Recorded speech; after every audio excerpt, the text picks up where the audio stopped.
Working within the upscale furniture industry introduces you to a wide array of characters, but Gabriel was a standout from the start. Every Thursday, punctual as ever, he would wander into the showroom, coffee in one hand and sporting a crooked grin that seemed to declare his ownership of the place, despite never purchasing a single item. I still vividly recall the day he first came in. I was meticulously setting up an array of luxurious Italian leather sofas, the kind with price tags that would make your eyes water. Gabriel meandered over, eyes flicking over the tags, not with the typical shopper's intensity, but with a casual curiosity. "Hey there," he initiated, inching too close to a lamp priced higher than most folks' monthly housing. "What's the scoop with this one? Looks comfy enough to sleep on indefinitely." I couldn't help but smirk, stepping in before he had a chance to test his hypothesis.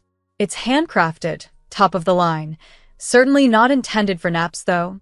Gabriel let out a chuckle, ruffling his tousled hair. "Guess I'll keep my shoes off it then." Our conversation that day was mostly one-sided. Gabriel was full of questions about the furniture while I tried to discern if he had any intention of buying. He didn't.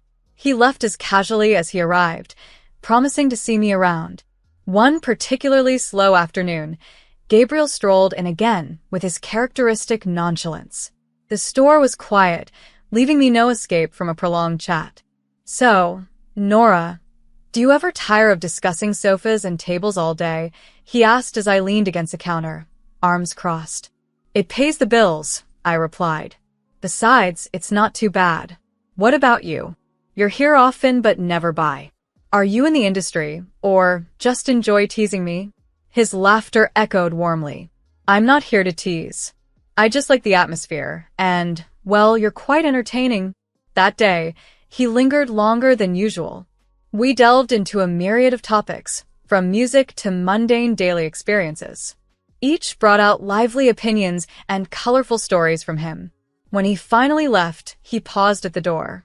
"Hey, Nora, how about coffee sometime outside these extravagant confines?" I hesitated, unsure about mixing personal with professional, but then agreed. "Sure, why not? But if you're planning on starting a tab there as well, I'm bringing a calculator." "Deal," he replied with a hearty laugh, and then he was gone. Coffee outings with Gabriel quickly became our routine, selecting quirky cafes as unique as the furniture he browsed but never bought. Each meeting felt like a continuation of an endless conversation, weaving seamlessly from one subject to another, from future aspirations to personal dreams. A year since our initial coffee date, our interactions had evolved into a series of small adventures. Beyond just coffee, we ventured on road trips, indulged in late-night movie marathons, and sauntered through Sunday flea markets. Gabriel's authenticity made every mundane moment feel significant. Then, unexpectedly, during a simple picnic in the city park, just us, some sandwiches, and the open sky, Gabriel proposed. I nearly choked on my drink as he knelt, presenting a ring that gleamed with the sun's rays. "Nora, will you marry me?" he asked, his eyes brimming with hope. My laughter was a mix of nerves and joy. "Are you serious right now?" "Dead serious," he affirmed. "I want all my tomorrows to start with you." His honest gaze was like a child awaiting the verdict on a carnival game's grand prize. I didn't hesitate. "Yes, Gabriel, of course, yes." Meeting his family was the next step. Gabriel had spoken of them, but we hadn't yet spent time together. Gabriel had always hinted that his parents were a bit strict and formal, so when he suggested it was time for a proper introduction, he planned a dinner at their eclectic home. Upon arriving, the house was a spectacle, every nook crammed with various fancy artifacts from different eras and styles, like a museum where the exhibits had somehow gotten jumbled. His mom, Madeline, greeted us with a chill reminiscent of the brisk November air. "You must be Nora," she observed, sizing me up as if I were an unusual addition to her collection of curiosities. "Yes, nice to meet you," I replied, doing my best to keep my composure under her scrutinizing gaze. The dinner atmosphere was tense. Gabriel made an effort to keep things light, but the air remained thick with stiffness. His father, Lincoln, only warmed up slightly when Gabriel brought up my job at a high-end furniture salon. "So, you work with expensive designer furniture?" Lincoln inquired, his tone peeling away from disinterest to a flicker of curiosity. Yes, I responded. I assist people in choosing pieces that enhance their homes. Madeline chimed in then, her interest piqued not by my career, but by what it might imply about my finances. And you have savings? That's good. Very good, she noted, steering the conversation towards my financial stability rather than personal interests. After dinner, Madeline pulled me aside in their living room, a cluttered space that felt more like a bizarre showroom. Nora dear, could you suggest something for this room? It feels a bit cluttered, she remarked with a dismissive gesture. Surveying the chaotic scene, I bit my tongue to hold back my real thoughts and offered a professional smile instead. Well, you might consider streamlining the style. Perhaps choose a theme or a period you like and build around that. There are great, affordable alternatives to these high-end pieces that can create a cohesive look without stretching your budget. Madeline's nose wrinkled at the suggestion. I don't want alternatives. I want the real deal. The stuff you sell at your store. Maybe with your discount. You could help us out? The way she put it, as if I owed them a favor, bothered me. Gabriel looked on, hopeful that I would smooth things over. I'll see what I can do, I conceded, though I knew I'd be cautious about any assistance I offered. Discussions about the wedding with Gabriel's parents felt like trying to calm a storm. They envisioned a lavish affair, but Madeline dropped a bombshell one evening, her voice dripping with entitlement. Women always dream of big weddings, so they should foot the bill, right? Her smirk made it clear she wasn't just musing. She meant it. I nearly choked on my drink. Well, Madeline, this woman dreams of a simple wedding. We're not breaking the bank, or my sanity, over one day. Caught in the middle, Gabriel gave me a pleading look, the kind that begged for diplomacy. But not this time. Nora's right, he eventually said, his tone resigned, knowing the battle he was stepping into. We'll keep it simple. The wedding day was indeed simple, beautiful and understated. Despite the less-than-pleased expressions on Gabriel's parents' faces during the ceremony, I brushed off Madeline's muttered remark to a relative. You think a girl who sells fancy furniture could put on a better show? The day was about us, not them, and I was overjoyed as we exchanged vows in the small garden behind our favorite cafe, surrounded by close friends and family. Post-wedding, life moved forward with Gabriel suggesting we rent a large apartment. You can deck it out just how you like, he said, fully aware his finances were nearly depleted. After things began to look up for Gabriel, I took the plunge and signed a lease for a chic apartment that set us back $3,500 a month. My savings absorbed the brunt of furnishing and equipping the place, but the result was a space that looked as though it belonged in a high-end design magazine. Madeline, Gabriel's mom, was visibly astounded during her first visit. This place is like something out of a movie, she exclaimed, gingerly touching the suede couch as if it might disappear. I want this, all of this. Gabriel glowed with pride as if he had handcrafted each piece himself. He loved to brag about my knack for style to his friends over drinks, using our apartment as the stage for his elaborate tales of aesthetic acumen. However, the financial reality was a different story. All the bills, from the rent to the furniture receipts, were paid by me.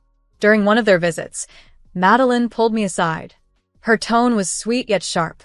Nora, darling, maybe you could do the same magic with our place since you're so good with money and all. The way she put it as if I were a magician with cash was almost laughable. Madeline, decorating is one thing, but managing money is another. You start with a budget. A realistic one, I advised, though her face dropped as if the word budget was offensive. Despite the personal financial strain, my hard work at the luxury furniture salon finally paid off. After months of hustling, I earned a promotion and was moved to the wholesale department, handling bigger clients and bulk deals. The team there was close-knit, and my new boss, Claire, was particularly supportive. Claire was sharp, young, and had a keen eye for design. We hit it off immediately, often sharing stories about our experiences with clients over coffee. One evening, back in our lavishly appointed apartment, which I had paid for out of my own pocket, I talked to Gabriel about Claire. She's got this killer instinct for deals, you know? Closed two just this week that everyone thought were dead in the water, I mentioned casually during dinner. Gabriel, intrigued while munching on his spaghetti, suggested, "Sounds like a powerhouse. We should have her over for dinner and show off some of your handiwork. It might be good for your career, huh?" So, we invited Claire over the next weekend. I spent the day tidying up, while Gabriel fancied himself a culinary maestro, taking charge of the dinner menu with roast chicken, garlic mashed potatoes, and green beans. Fancy, but understated. Claire arrived promptly, her eyes widening as she stepped into the living room. "Wow, Nora, this place is incredible. You did all this." Before I could answer, Gabriel jumped in, leading her on a tour. "Wait till you see the dining setup," he boasted. Dinner was lively, thanks mostly to Gabriel. He was the quintessential host, cracking jokes, refilling glasses, and laughing a bit too loudly. At some point, he seemed more like the host than I was in my own home. I noticed him being particularly attentive to Claire, laughing a touch too heartily at her jokes, which were amusing, but not hilarious. It irked me enough that I pulled him aside while Claire was in the restroom. "Hey, what's with the show?" I asked him quietly, a hint of irritation in my voice. I whispered to Gabriel, nodding toward the dining room where the remnants of our dinner party with Claire lingered. Gabriel's response was in a low, serious tone. "I was trying to impress her for you. Maybe she'll speed up another promotion or something." I frowned, not pleased with his rationale. "I don't need you to charm my boss for a promotion, Gabriel. I can handle my career on my own," I said firmly. When Claire returned, we wrapped up the evening with dessert, chocolate cake, which was her favorite, as I had mentioned to Gabriel in passing. He had remembered, but only because it played into his plans. After Claire praised the meal and left, Gabriel collapsed onto the couch with a grin, as if he'd achieved a great victory. "See, told you it would go great," he boasted. I sat next to him, not quite sharing his enthusiasm. "It was nice, but don't do that again."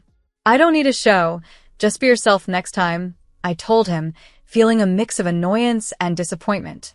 Gabriel simply waved off my concerns and turned on the TV, dismissing me. "You worry too much." It was fine. But it wasn't fine. Not really. His performance felt forced, as if he were playing a part. Since my promotion and the increase in my paycheck, Gabriel has found new ways to spend the extra money. His first target was his wardrobe. "Babe, I can't keep wearing these old suits if you want me to be promoted too. I've got to look the part," he argued one evening, thumbing through a catalog of designer suits that were extravagantly priced. "Fine, we'll update your closet, but keep it sensible, okay?" I conceded, hoping it might boost his confidence and help him advance in his career. The new Gabriel was indeed dapper, and he was all too eager to flaunt his revamped style. Not long after the wardrobe update, he suggested another dinner out with Claire. Could be fun, right? It sounded harmless enough, so I agreed. The night was enjoyable, filled with laughter and expensive wine. When the bill arrived, Gabriel made a show of grabbing it. "Let me get that for you," he told Claire with a flourish. She smiled awkwardly. "Oh, you don't have to, but thank you." With his hand on the leather bill folder, Gabriel leaned in close to me. "Babe, can you cover this? Just play along." Puzzled and slightly annoyed, I nodded and discreetly passed my card to the waiter, while Claire was distracted. Gabriel was beaming as if he had just closed a major deal, and I couldn't help but feel like I was being manipulated in my own life. This pattern of behavior didn't stop. Dinners turned into weekend getaways, which Gabriel insisted on initiating, and I unwittingly financed. He'd tell Claire, "Don't worry about the cost, we've got it," while winking at me across the table. It was during one such extravagant trip to a luxurious beach resort that I reached my breaking point. As I signed yet another exorbitant bill, Gabriel patted me on the back. "Isn't this great? Claire's having a wonderful time. Good for your career." That night in our hotel room, I confronted him. "Gabriel, I can't keep this up. These trips, these dinners, it's too much. We're supposed to be a team, but I feel more like your bank than your wife." Gabriel's demeanor changed instantly. His voice became cold and sharp. "I'm doing this for you, for us. If you can't see that, maybe you should just enjoy it alone. I'm busting my ass here trying to help your career." After that, things changed. Gabriel started staying out late at work, or so he claimed. Sudden meetings and unexpected calls became his new normal. I was left feeling sad and disconnected, wondering where we went wrong. Despite my growing anger, I couldn't help but feel the bitter sting of betrayal. No longer was I the one providing for us financially, and it seemed this shift had soured not only our dinner dates and trips, but also our entire relationship. What was once joyful was now a painful reminder of how much I had lost, not just financially, but emotionally as well. The partner I thought I knew had changed dramatically. When Claire, my friend and boss, urgently called me into her office, a wave of anxiety washed over me. My mind spun with possibilities. Had I missed a deadline? Forgotten an important email? My heart pounded as I knocked on her office door and entered. Claire sat there, her usual warm demeanor replaced by a grave seriousness. Her office was cluttered with unopened gifts and bouquets, adding to the tension. "Nora, please sit down," she said, gesturing to the chair across from her. "We need to discuss something important." Her voice was so somber. My stomach churned with dread. As I sat, clutching my hands in my lap, Claire looked at me with a mix of concern and discomfort. "It's about Gabriel," she began, and my heart sank. "His behavior has become quite inappropriate." Confused, I followed her gaze to the pile of gifts. "He's been sending these flowers, jewelry, even designer clothes. It's excessive and frankly, it's making me uncomfortable. He's blurring the lines between professional and personal boundaries." "Nora." Feeling a hot flush of embarrassment, I stammered, "I had no idea." Claire leaned in, her tone softening. "I value our friendship and respect you greatly, Nora. That's why I must be honest. He's been making advances. I've told him repeatedly that I'm not interested, that I see him only as your husband, but he's not listening." I swallowed hard, barely holding back tears. "Thank you for telling me, Claire. I'll handle it," I whispered, my voice quivering. Reeling from the conversation, I returned home to find Gabriel packing a suitcase, his demeanor oddly cheerful. "There you are. I've got news," he said with a grin, seemingly oblivious to the storm brewing inside me. "I've decided it's time for a fresh start. Quit my job today, and I think it's best if my parents move in here. You should find another place." His words were like a physical blow. "What are you talking about, Gabriel? Your parents? Why would I leave?" I asked, incredulous. He shrugged nonchalantly. "Come on, Nora. This place is too good for just us. Plus, you can afford another spot. No big deal, right?" Anger and disbelief coursed through me. "No big deal? You cheat, you lie, you spend my money, and now you want to kick me out?" "Whoa, cheat? What are you talking about?" His feigned ignorance only fueled my anger. "Don't play dumb, Gabriel. Claire told me everything, the gifts, the advances. How could you?" My voice cracked, tears threatening to spill. Gabriel's face hardened. "So what? She's richer and more promising than you. I just want a better life. Just pack up and go, Nora." His words cut deep, severing what little affection I had left for him. That night, as I lay in the spare bedroom, the reality of my crumbling marriage suffocated me. By morning, I knew what I had to do. The next morning, I found a new apartment online, a smaller, quieter place that promised a fresh start. I signed the lease electronically and called the movers, all before Gabriel had even woken up. As the movers began to arrive, I directed them around the house, pointing out what to take. I had gathered all the receipts and proofs of purchase for the furniture. My furniture, paid for with my hard-earned money. Determined and ready, I faced Gabriel as he stumbled out of the bedroom, bleary-eyed and confused. "What's going on, Nora?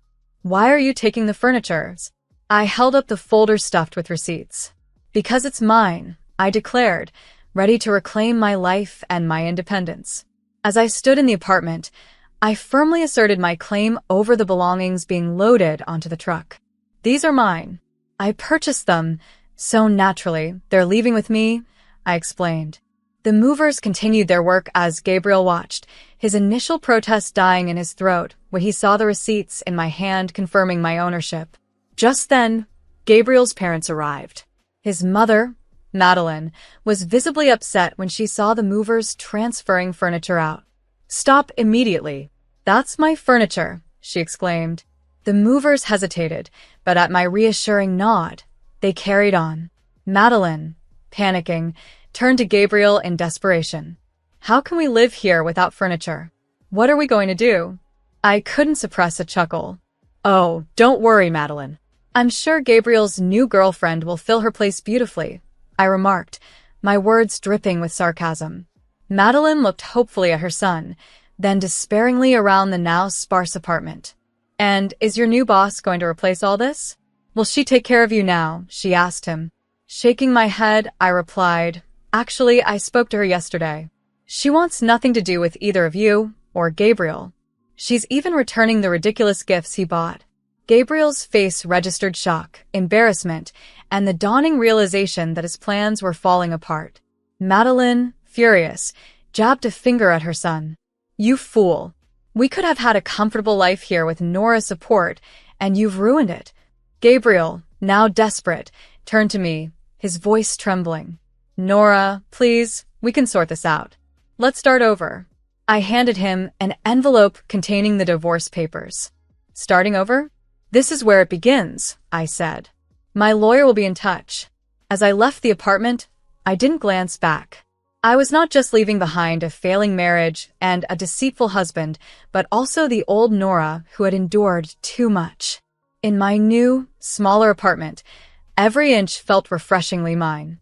Embracing my independence, I decorated with bold, vibrant colors, blues and emerald greens that represented a fresh start. Meanwhile, Gabriel and his parents struggled. Without my financial contributions, they couldn't afford their $3,500 rent and had to move to a modest, rundown apartment. Gabriel refused to settle for a regular job, and Madeline was forced to take a retail position. Their grand expectations had crumbled, and their family dynamic was fraying. One afternoon, as I arranged a new art piece in my living room, Madeline called. Her voice was unnaturally sweet. Darling, it's Madeline. How have you been? We've all missed you so much. I nearly dropped the phone, half laughing, half in disbelief. Missed me, Madeline? Or my financial support?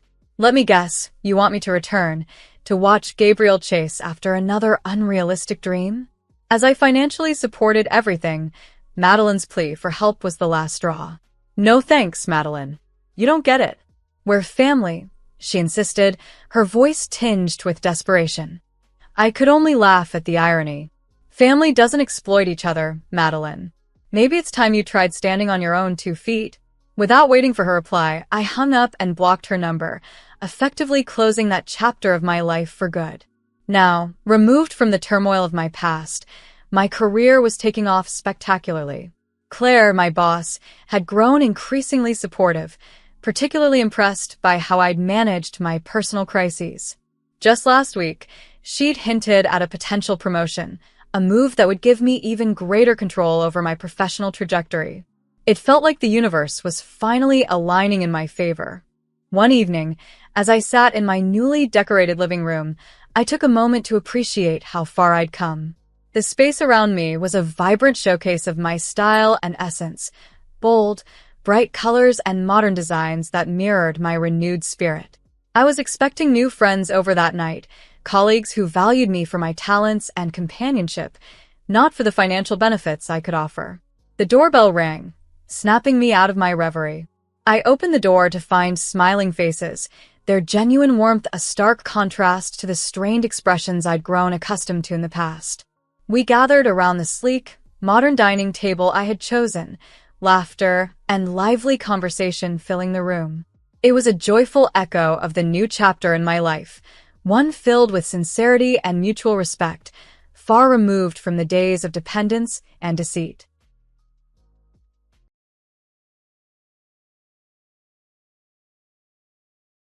I don't think marriage is about money, but there are people in the world who have a soul fixated on money. My sister-in-law Layla was like that. I never thought something like that would happen over an inheritance when my brother, a surgeon, passed away. My name is Judith Miller. I'm the manager of a jewelry store. I'm 31 years old and single, but I find my job very rewarding. And I'm thinking that it's time to get married since my current boyfriend officially proposed to me the other day. Since we got engaged, we have met each other's parents, and tomorrow is our family meeting.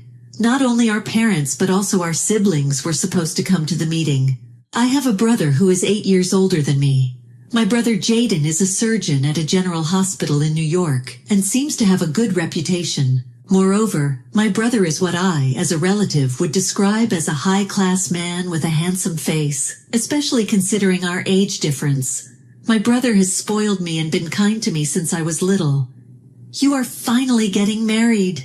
I'm sure you'll be happy, but I won't accept it if some strange guy would show up as your potential husband at the family meeting, Jaden said when I told him about my marriage. He asked if he were my father, and I couldn't help but laugh. Don't worry, he's nicer than you, I replied confidently, but my brother looked a little hurt. More than me, he said, his voice softening. My brother's been married for 4 years, and his wife is also a high spec. She is a high spec only in appearance. My sister-in-law Layla has a clear nose and eyes like a model. She's the type of beauty often seen in catwalk models. When my brother and she walk together, it seems like they are filming a drama, and both of them are often approached on the street. My brother, being in love with his wife, doesn't blame her at all for quitting her job or for buying brand-name bags, and it seems that he lets her spend his money freely. She said, I go to Valerie's new release today, so I can't go there. It happened a lot that Layla misses a family gathering that she had promised to attend in the morning because of brand-name goods like these. At first, my parents and I were inclined to defend her, thinking that she must be going through a lot with such a beautiful appearance. But gradually, Layla's behavior became more and more unacceptable, because she has also canceled tomorrow's meeting.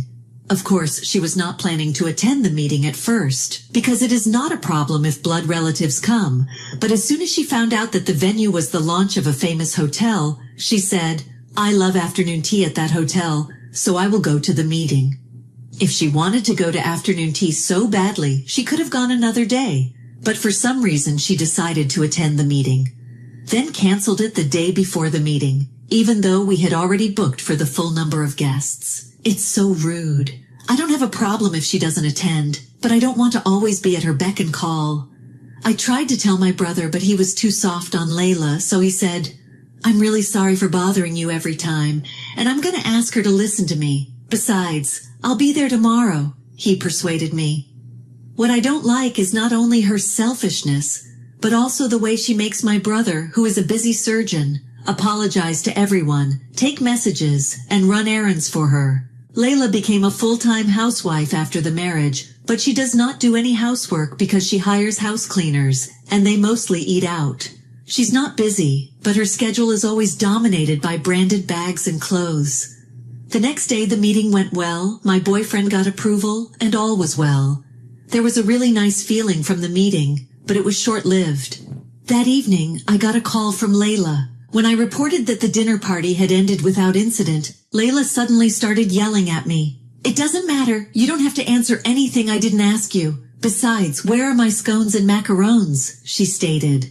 I couldn't understand her displeasure and thought, what in the world is she talking about? I don't remember she asked me to buy sweets.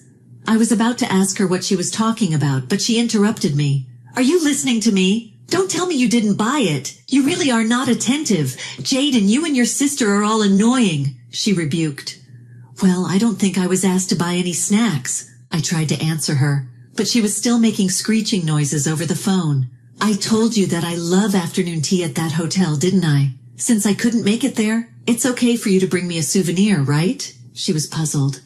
I see, that's the theory, I thought, even though I didn't understand what she was saying. The voice on the phone became even louder. Hey, if you haven't bought it, go buy it. I was looking forward to it, demanded Layla. But the main reason we went to that hotel today was for the family meeting, right? If you say so, you should have gone because you have the whole day free today. I tried saying so, but she said, never mind. And then she hung up the phone. I wonder what it was. I was in a happy mood after the dinner party went well, but now I feel exhausted. I wonder if Jaden can get a good rest every day with her, who has such extreme emotional ups and downs. Why did he decide to marry Layla in the first place? Sure, she was a wonderful person on the outside, but she's so self-centered on the inside. I wonder if she was spoiled growing up because of her appearance. I'm worried about Jaden, but I can't interfere in his marriage because it is his decision, especially since he supported my choice at the hotel meeting. The next day, while serving customers at the jewelry store as usual, I saw a familiar figure outside the Glass World store. It was Layla, and she was holding arms with a man of the same age. She is 10 years younger than my brother, so her partner must be in his late 30s. The two entered the store talking intimately. I decided to serve them and called out to them. Oh my God, you are working in the store? That's so funny. She laughed without a hint of apology.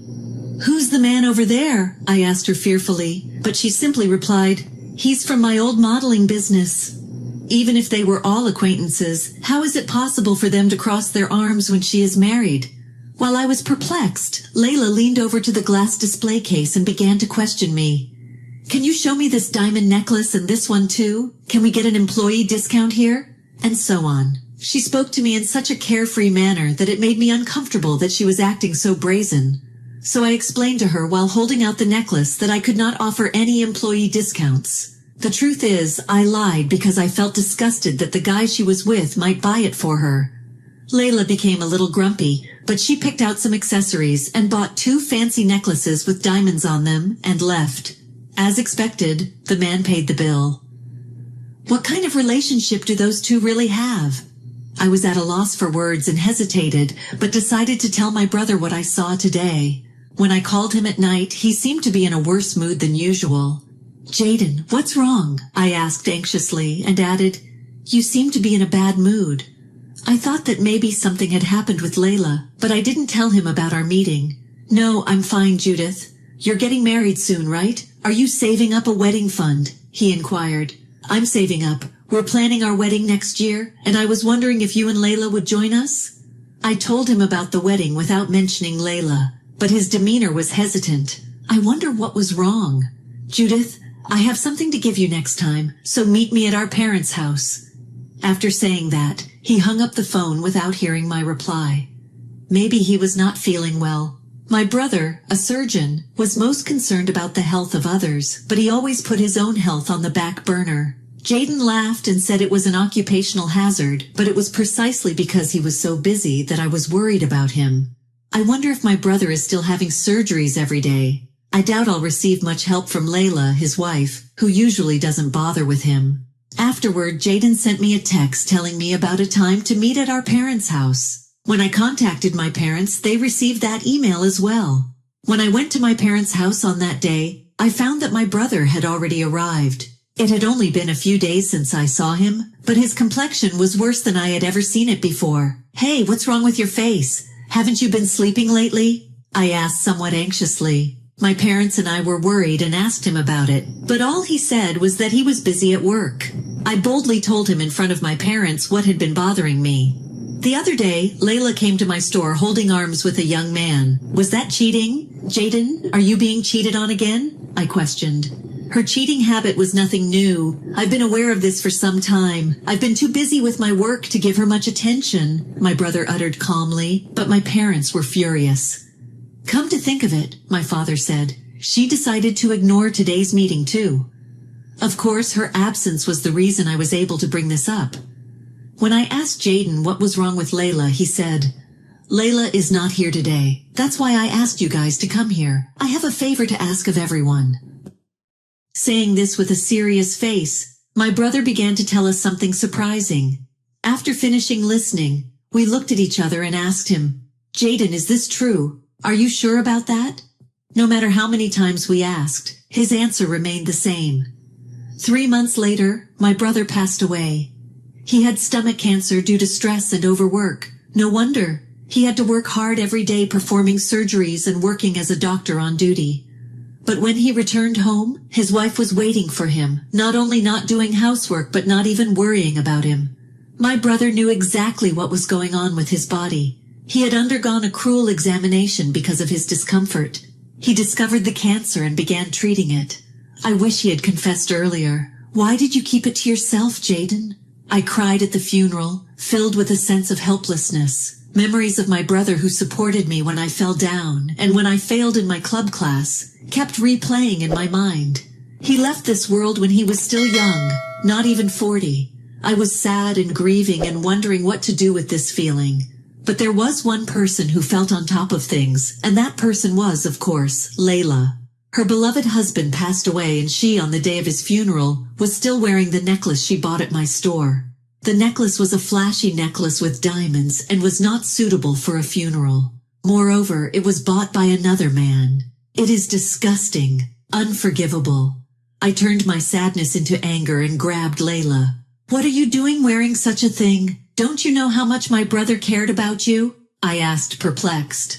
Layla, who was always in such a bad mood, said to me with a big smile on her face, "What are you talking about? Of course I know that. He was hard to be with, and it's normal in this world for people to treat me differently. If you don't like it, don't marry me," she responded with a smirk.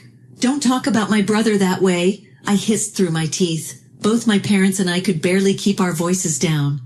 "I hope this woman goes to hell." Even though I wished that, Layla's selfish talk continued. "He said that he was so busy that he was hardly ever home, and that was the end for our relationship. But there is one good thing about being married. As his wife, I shall have an inheritance with which I can amuse myself for the rest of my days," she said with a smile. As soon as I heard that, I slapped Layla. Technically, I tried to. My hand was stopped by a man who was nearby. When I saw his face, the man removed his hand and greeted me. "I'm a nurse, and I used to work for Jaden. He asked me to look after you," he said. I was surprised as the explanation did not ring a bell. Then I heard laughter all around me. It was a funeral, so why were they laughing? I turned around and saw some people among the attendees who looked vaguely familiar. They were nurses and fellow doctors who worked with my brother. I asked the man who stopped me why they were laughing, and he replied, "The doctor didn't leave any legacy, did he? Your family would know." Yes, my brother didn't leave a penny of his inheritance. But Layla, who had not been told this, began to go crazy. What? What do you mean? It's no use lying to me like that. They're going to cheat me and split the money among you and your family, aren't they? Jaden is a surgeon in New York, so I can't wait to see how much he has saved up. Layla continued to gloat. Then the nurses' laughter turned into hysterical laughter when they heard Layla's words. My father stepped in front of Layla and asked, "You really don't know?" Layla asked impatiently. "What? Explain what it is." So I explained to her. My brother had left money to me and my friends in advance during his lifetime, that he had left me $400,000 as a wedding fund and gift money. My brother had lost patience with the stresses of work and family and regularly spent large sums of money on lavish entertainment, I retorted. The more I explained, the more Layla's complexion changed from beige to white. My brother was basically a high-spec perfect person, but he was someone who spent a lot of money to relieve stress. Of course, he never annoyed anyone or went to indecent establishments. He just spent a lot of money and frequently held large dinner parties with people who supported him. He would rent out cruise ships for parties and stay in 5-star hotel suites. Probably all of these things he really wanted to do with his wife, Layla. But she was not present at any of his difficult moments. It was everyone at work who supported him. The nurses who had just burst into laughter were saying, even though he was always busy, he took care of us and invited us to parties that other doctors wouldn't. The party was truly amazing. It made me feel like a celebrity and made me want to work harder every day, even at my hardest job. Also, my brother donated the rest of his fortune to the hospital, and the big shots from the main hospital came to see him off and say goodbye. Each year they have struggled due to low research funding, but thanks to his large donation, future medical care will be greatly improved. I see there were so many people who he was kind to, not just us. And yet Layla, who should have been closest to us, was yelling at his colleagues in a loud voice. "We don't have children, so I'm supposed to get all of it, right? What are you doing taking away from me without permission? You're a thief, you thief, and make sure that all of you pay me back every penny," she stated sharply. With these words, she left. 4 months later, Layla called me. "Wait, what do you mean?" she complained as soon as I answered the phone. She was trying to contest Jaden's will with us and his colleagues. While organizing the other assets, including the mansion she now lives in, and his bank books, it was discovered that Jaden had accumulated a large amount of debt. However, considering his earnings, $500,000 is a small amount of money, but all of it had been taken out. Layla, who wanted the mansion, apparently went through the inheritance procedures without checking the details. She said, "Hey, we are family, aren't we? You'll help us, right?" My answer was obvious. "Jaden is dead, so we are no longer family. If you had done so much for my brother, I would have helped you when you were in trouble. But how can you say that after being so selfish up until now?" I asked, bewildered. "Wait, so I inherited both the mansion and the debt? If I renounce the inheritance, I don't have anywhere to live?" she asked. I told Layla, whose voice was turning inside out with impatience in a cold voice. "Inheritance means that you also inherit debts. Besides, I heard that you can renounce inheritance after 3 months have passed since you were told about the inheritance. Why don't you sell the new brands you've collected?" I said with a grin. Layla cried at my words and repeatedly asked for forgiveness for what she has done until now, but I just hung up. My brother passed away, so the wedding was postponed 1 year from the planned date. My husband and parents-in-law saw that I had been depressed, so they said it would be okay to postpone it a little longer. I felt like my brother would get mad at me if I looked too downcast. "I wish you could come to my wedding. I will spend my life helping those who support me, following his example." I promised myself to do so and went to the wedding. My brother was very well liked, and after he passed away, many of his colleagues came to offer incense and visit his grave. When I heard that he spent money for everyone at work, I was honestly worried that they might be collecting it from someone. But if it was only about money, no one would have come. Every day, I respect my brother more and more, even after he's dead. Oh yes, Layla might have to go bankrupt. The jewelry store I work at exchanges information in the same industry, so it is easy to hear rumors about people involved in the buying and selling generally. Recently, the main topic of conversation has been Layla's downfall. I heard that she was returning jewelry to a store she used to go, not just my store. What's more, a number of men have been spotted at the other stores, different from the one I saw. And it's now possible that she's with about 10 others. Rumors began spreading at an unimaginable speed about those who fell victim to the drama-loving lady. Some of them were married, and I wonder how many of them she will pay alimony to. As a result, she had to sell her mansion, and is now living on the second floor of a restaurant and working 3 part-time jobs. But her debts aren't decreasing at all. Well, it's impossible with her spending habit. My brother used to spend money on people who were good to him, but she only spends it on herself. In a way, I guess she and Jaden were a good match in terms of spending. Still, I think it is wrong for me to marry for money, and I will always protect Jaden just as he did for me.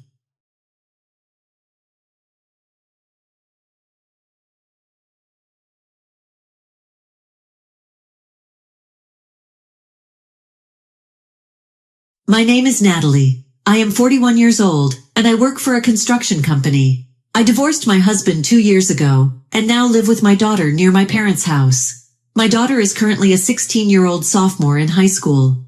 My husband was also my childhood friend, and his family's home is just around the corner. Despite our divorce, we still live in the same city because he has taken over the family business. At first, I didn't want to see his face, so I considered moving away from the city. However, because of my daughter's school district, I decided to buy a flat within the city.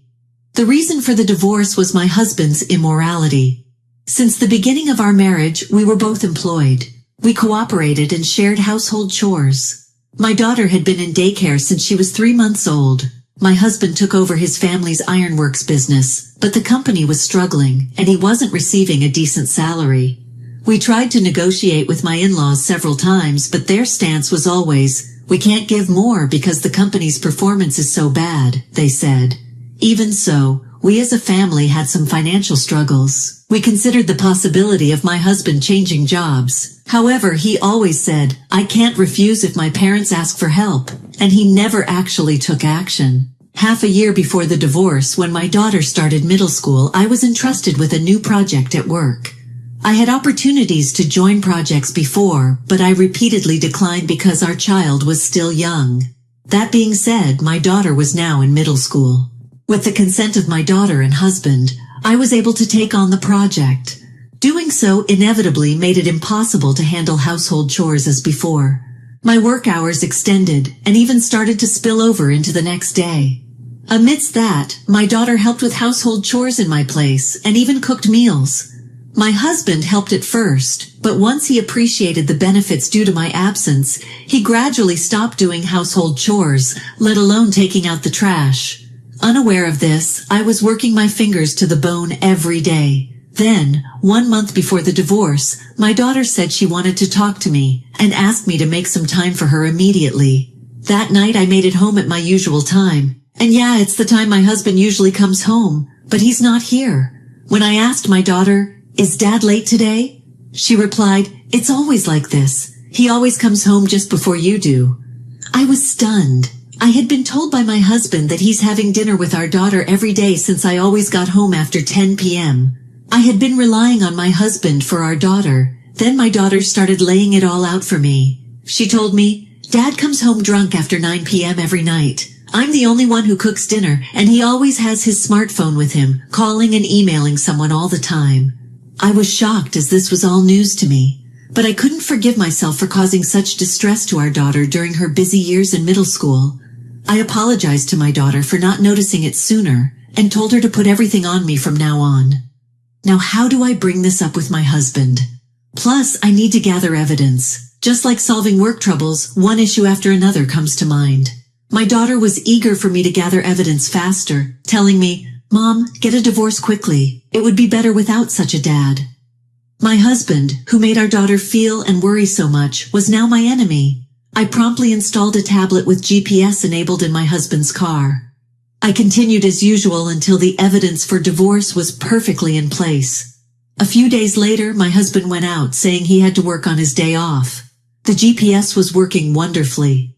My husband's car headed in the opposite direction from his office and stopped in front of a stylish cafe. I immediately headed to the cafe and successfully acquired the evidence photos. I also managed to capture perfect evidence photos along the expected route. That night, my husband came home in his work clothes, and I confronted him with the photos. My husband turned pale and was speechless. At that moment, I was surprisingly calm. I talked about what would happen from now on, how he had been dumping all the housework on our daughter, how he had been constantly on his phone making calls and sending emails in front of our sensitive daughter, and what I had seen during the day. My husband apologized tearfully, but I didn't have the heart to forgive him. We then put our signatures on the pre-prepared divorce papers, agreeing to discuss the matter with our respective families the next day. When I broached the subject of divorce with our daughter, she agreed, provided I promised to secure custody. From there, things moved rapidly. My in-laws initially implored us to reconsider the divorce, but fell silent once they realized their son was to blame. When the decision was made, my parents told my daughter and I to go back to their house, but my daughter expressed her desire to live just with me and even offered to help around the house.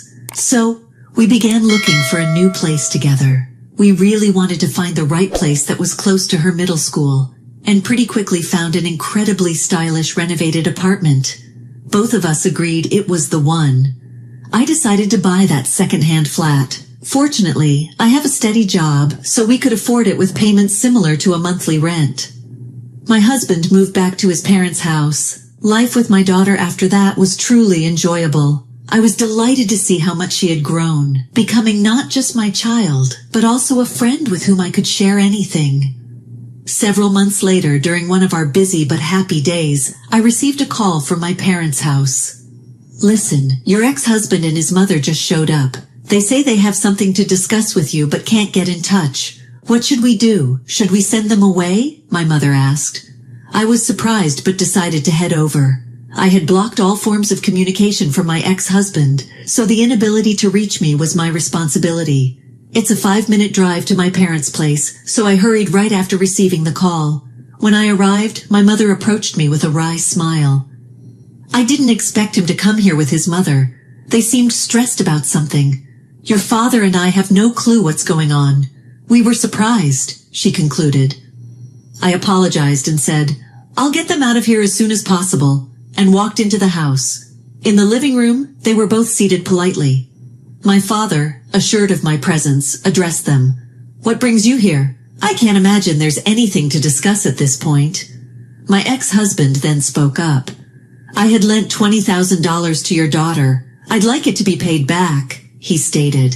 I was confused and said, what $20,000? I don't recall borrowing any such amount. I was puzzled. My ex-husband looked upset and retorted, what are you talking about? I lent you $20,000 for our wedding. Are you trying to defraud me? When my ex-husband spoke out, my mother-in-law jumped right in. A wedding is done for the bride, so that's a debt. It's beyond doubt, she explained. I was so astounded I couldn't even find words to respond. My ex-husband then added with increasing confidence, if you can't make an immediate repayment of $20,000, remarry me. I'll write off the debt that way.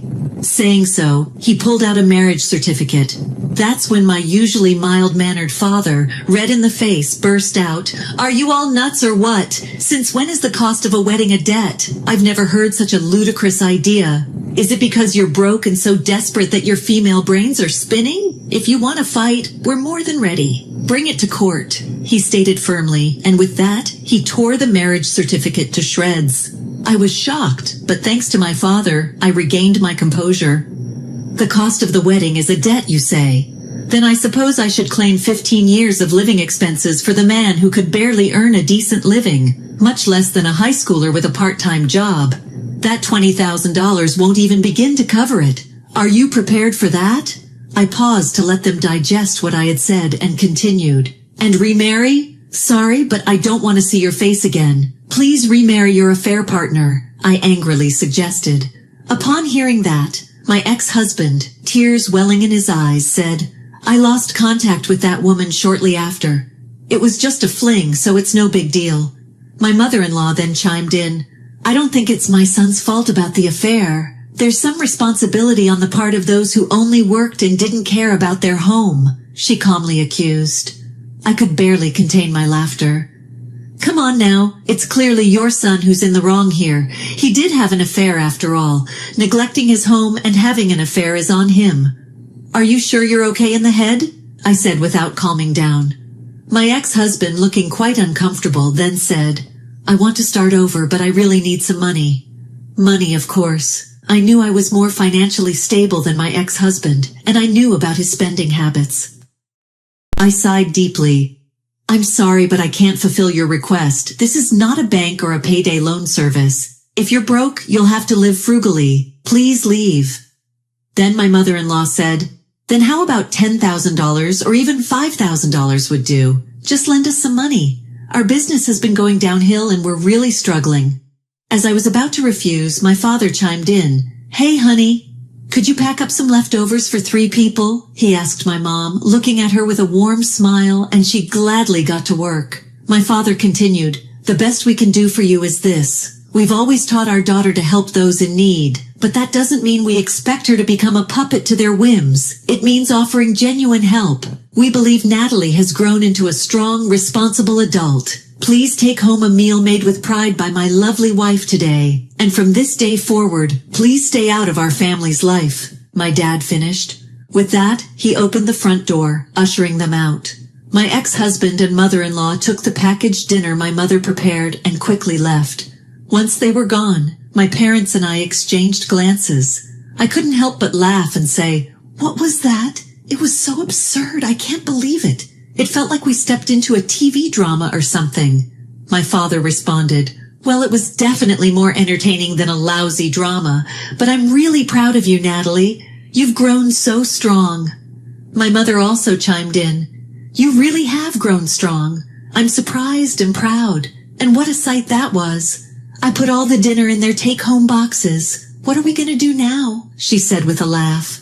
I suggested, let's go out for dinner, all of us together. I'll pick up my daughter and I'll treat you guys as an apology for causing trouble. I don't want to owe anything to anyone. My parents were delighted with the idea. Of course, our dinner conversation was dominated by the day's events. Word got around later that my ex-husband's metal workshop had gone bankrupt. Having only ever worked there, he started another job but couldn't last long due to frequent absences. The place where my ex-husband's family home used to be had also turned into an empty lot. As for me, my life continues to be busy as usual. My daughter is growing up to be a well-behaved girl and hasn't hit her rebellious phase yet. I use my ex-husband as a negative example and hope she will marry a wonderful partner when the time comes.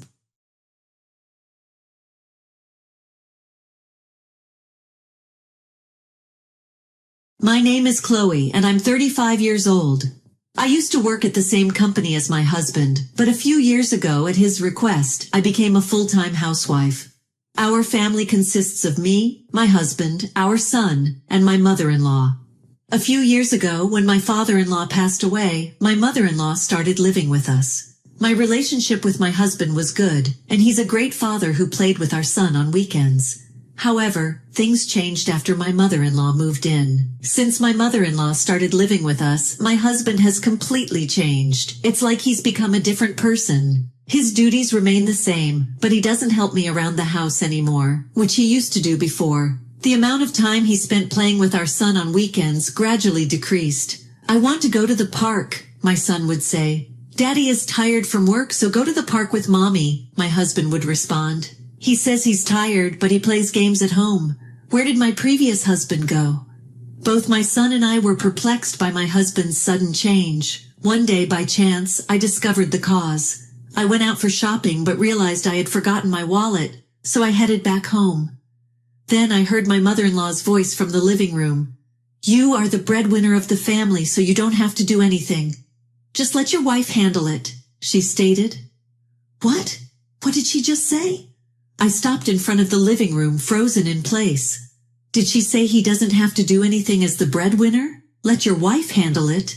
It seemed like my mother-in-law was filling my husband's ears with various things behind my back. I felt anger welling up inside me. I almost got exposed in front of my husband and mother-in-law, but I held back and observed their actions from a hidden spot. I could see my husband nodding, seemingly agreeing with my mother-in-law's words. Oh, I see. So this is what's going on. My husband blindly accepted my mother-in-law's words and began to behave according to her instructions. Feeling that things couldn't go on like this, I tried to have a discussion with my husband. However, he completely refused to listen to my words. When I realized I was getting nowhere, I decided to have a direct talk with my mother-in-law instead. Mother-in-law, can I talk to you for a moment? I beckoned to her. Chloe, what's the matter? She asked. Could you please refrain from intervening in our family matters? Ever since you started bringing up different topics, my husband's behavior has become strange, I pleaded. Are you blaming me because you're not getting attention? I was just giving advice for the sake of all of us, she replied, without a hint of remorse. On top of that, she even went as far as to tell my husband, it seems like your wife hates me, and she verbally attacked me, making no sense at all. Upon hearing this, my husband shouted at me, how dare you say such things to a mother who cares so much about us? Apologize to her, he demanded. No, that's not it. Please listen to what I have to say, I tried to explain. Shut up. Until you apologize to my mother, I won't talk to you, he snapped aggressively. At that moment, a bad thought crossed my mind. Maybe I can't continue living with this person. However, I couldn't bring myself to divorce him when I thought about my son. So I kept telling myself I just need to endure it and continue to gauge the moods of my husband and my mother-in-law every day. One holiday, I took my son to the park. Before we left, I called out to my husband, Hey, we're going to the park. Are you coming too? I asked, to which he replied, The park? No, I'm going shopping with my mom. It was the expected response, but I wondered how my son felt about it. However, it seemed that my son didn't expect his father to come along from the beginning, as he ran toward the entrance without even looking at his father. Mom, let's go quickly, he said. I tightly held my son's hand in return and left the house. It was a sunny day, and the park was filled with many children playing. As I watched my son run toward the sandbox, I noticed a couple sitting on the bench next to me. They were engrossed in conversation, seeming happy together while keeping an eye on their child. Seeing them, I remembered the times when my husband and I were like that and became a bit sentimental. However, at that moment, my son's cry suddenly reached my ears, bringing me back to reality. I hurried to the sandbox where it seemed that he had gotten into a fight with another boy over a toy. The boy's parents also approached. It was the same couple from before.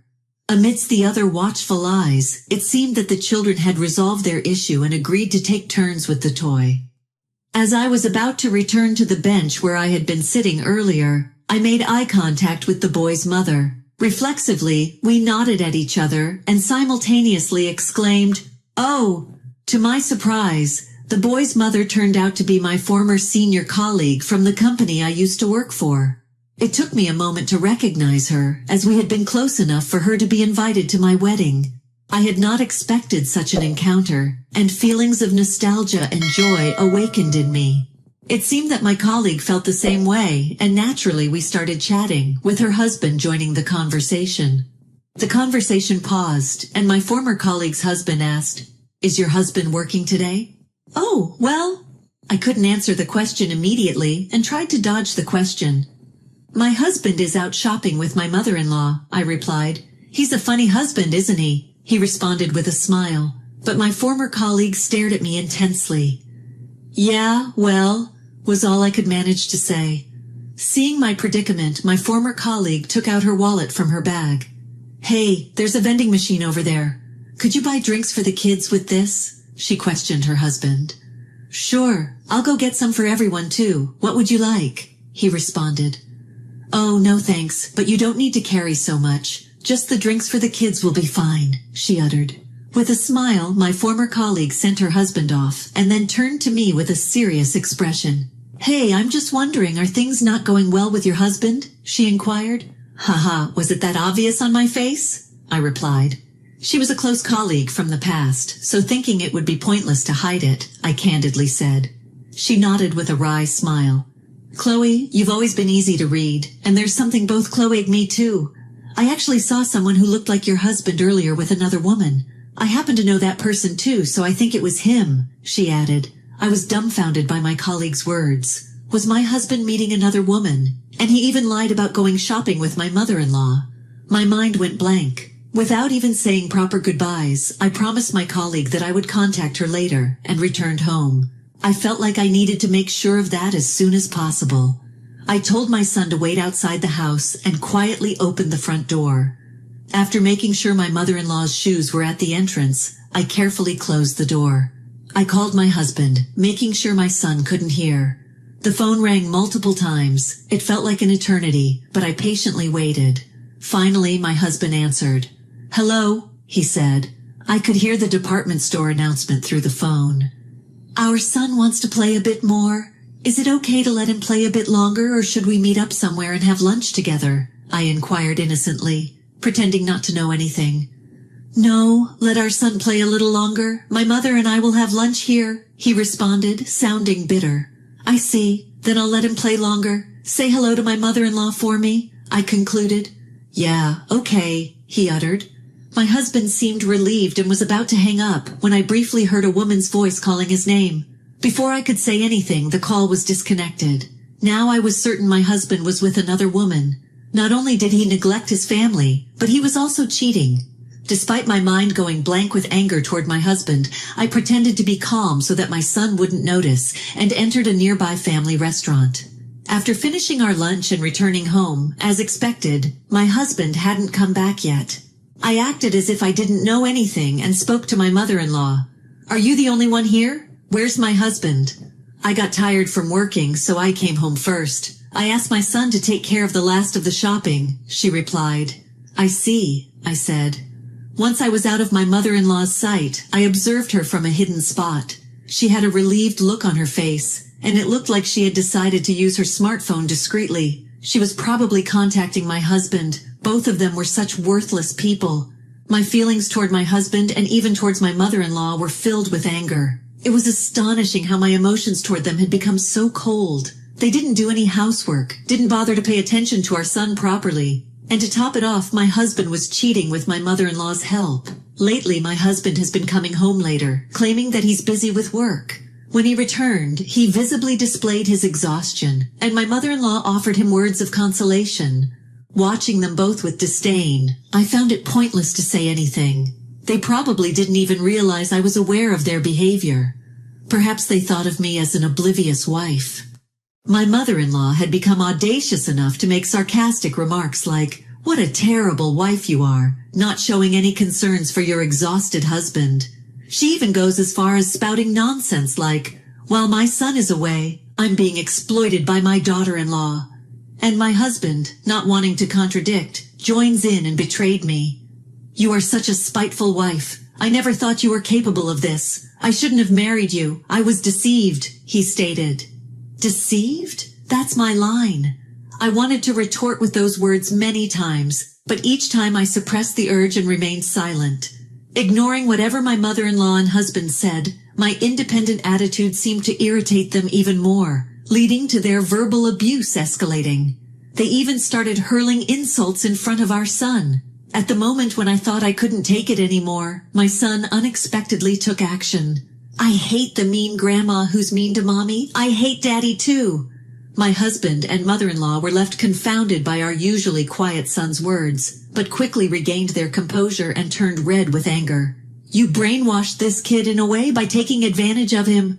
"How despicable," my mother-in-law said. "Chloe, you filled our son's head with lies about me and my mother, haven't you? What a person you are. If you don't change your attitude, it's divorce," my husband added. "Fine, divorce, that's what I was about to say. I can't live with you two anymore as you only have a negative influence on our son. I agree to part ways. I leave the house immediately and we can discuss the rest through lawyers," I stated firmly. "Are you serious?" my husband asked, shocked.